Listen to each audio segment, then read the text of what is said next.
Procesin zgjedhor në Kosovë që nisi të shtunën me diasporën e kanë ndjekur grupet e gazetarëve të Top Channel. Ne do të lidhemi tani fillimisht me Muhamet Veliun, sepse kanë dalë exit pollet e para në Prishtinë. Muhamet, të përshëndesim, si janë projekcionet për votën e qytetarëve të Kosovës?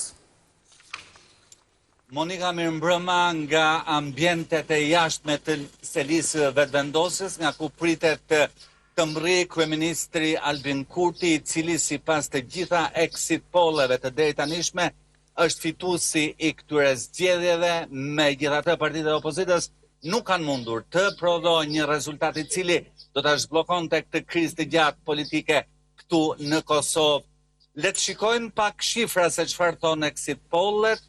Nëse në zgjedhjet e 28 dhjetorit 2025 vetëvendosja fitoi 51.10%, exit pollet për zgjedhjet e sotme sugjerojnë se kjo forcë politike ka fituar 42.3% pa votën e diasporës.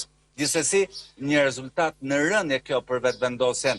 Ndërsa për partinë e dytë më të madhe në vendet të opozitës PDK, nëse në zgjedhjet e 28 dhjetorit arriti të fitojë 20.19%, në zgjedhjet e sotme, sipas exit polleve ka një rritje prej 1.6%, pra parashikohet një rezultat për PDK 21.6%.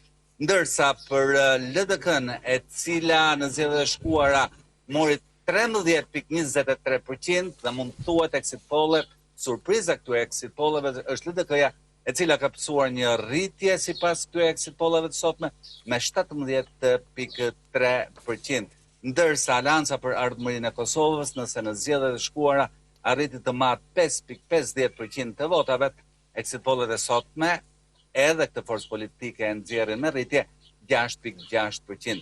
Këto janë të dhënat e para që vinë nga exit pollet, janë në disa exit pollet të cilat plus minus vërtiten rreth këtyre shifrave, pra Albin Kurti është fituesi këtyre zgjedhjeve, por opozita nuk ka mundur të fitojë mjaftueshëm për ta zgjedhur të ngërç dhe edhe këto zgjedhje të treta brenda 16 muajve pak a shumë kanë prodhuar të njëjtin rezultat si ato të shkuarat, me një rritje të ndjeshme të PDK-s dhe LDK-s.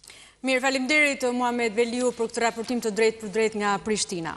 Dhe të drejtë vote në këto zgjedhje patën rreth 2 milion persona, por interesimi i qytetarëve për të drejtuar kutive të votimit sot ishte më i ulët edhe se në zgjedhjet e muajit dhjetor.